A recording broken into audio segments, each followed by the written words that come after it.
नमस्कार दोस्तों, मैं उमेश मौर्य सुपर हिट संगीत सॉन्ग चैनल में दोस्तों आप लोगों का बहुत बहुत स्वागत है।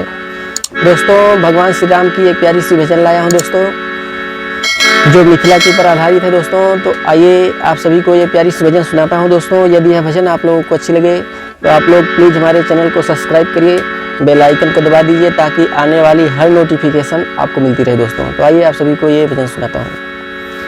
आज मिथिला नगरिया निहाल सखिया, चारों दुल्हा में बड़े का कमाल सखिया।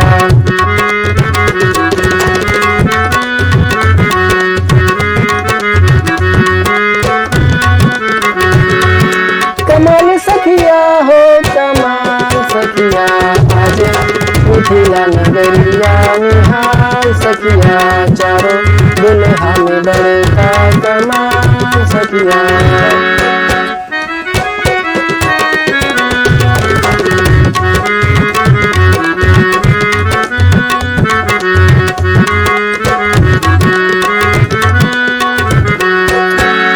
माथे मणि नजरिया सोहे, देखी देखी सुर नर मुनि मोहे।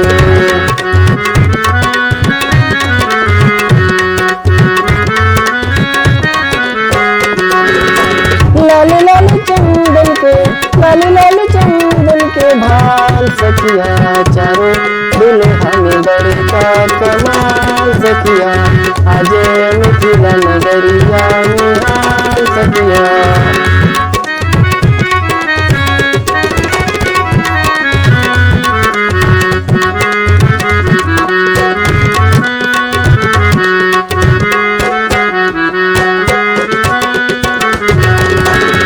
सावर सावर गोरे गोरे जोड़िया जहान हो, अखिया ना देखनी सुननी न कान हो।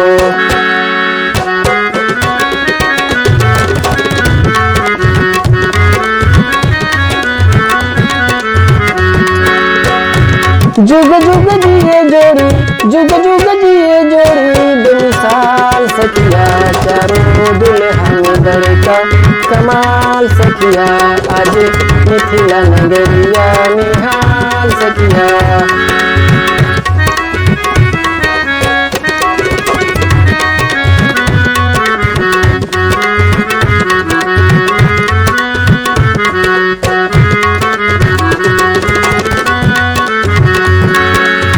गगन मगन आज मगन धरतिया, देखी देखी दुल्हा की सांवरी सूरतिया।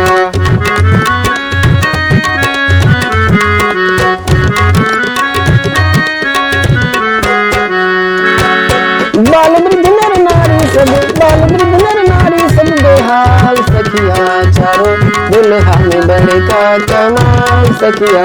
आज मिथिला नगरिया निहाल सखिया।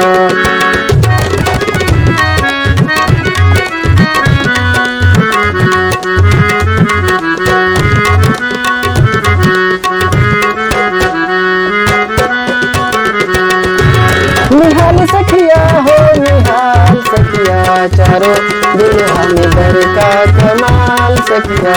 आज मथुरा नगरिया निहाल सखिया।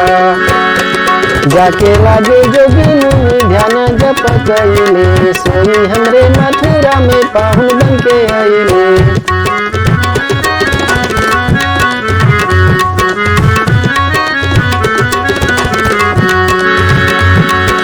आज जागल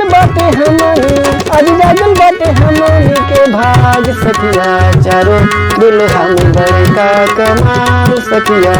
आज लोढ़ा से सेकाई ओकर गाल सखिया।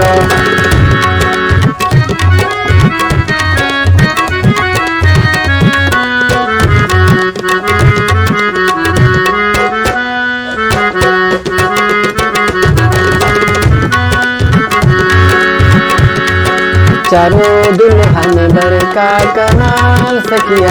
आज मथुरा नगरिया निहाल सखिया।